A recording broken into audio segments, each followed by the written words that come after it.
Okay, tuko hapa na boss. Wacha anapiga simu kutoka Amerika.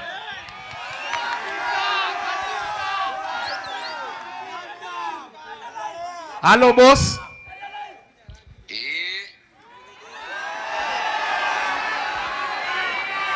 Aduare buru muriaga. Muriaga ni kiarwa nyumba hii.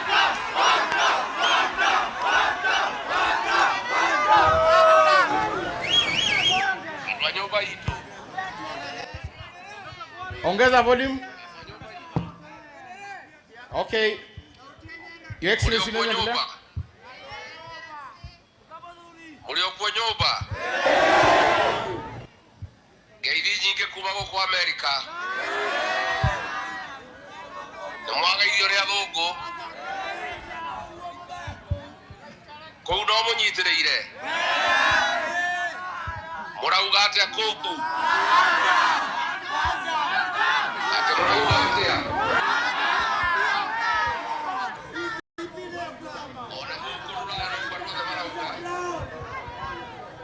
Onyitire wega ku muciĩ nĩguo na mũndeithie tũkĩinda Kasongo rĩ tũikate kunyanĩria rũrĩrĩ mũjumbe wanyu nĩendirie rũrĩrĩ rwitũ nĩ muoyo ũguo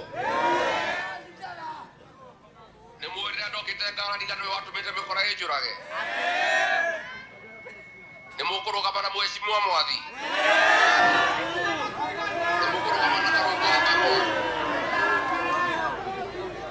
Mukuru kabana no ngani. Ndaka na mundu andũ anyumba itu munyitirire kou kinya njuke nĩguo. Ekio muno andũ aitu Ngai witũ amũrathime na mwĩke wega. Asante sana. Wewe wapi makofi ya mheshimiwa Rigathi Gachagua? Sasa nilikuwa namalizia nikisema kwamba huyu mtu anaitwa Kasongo ako na mpangilio ya kumaliza watu wa Mount Kenya. Alianza na kutoa Rigathi Gachagua. Wakati alitoa Rigathi Gachagua na kumtoa kwa utawala, alianza vita dhidi ya viongozi wenyu kama Uhuru Kenyatta, Rigathi Gachagua na wale viongozi wa nguvu awamalize. Vile aliwatoa, akaenda kuanza kukula uchumi wenyu.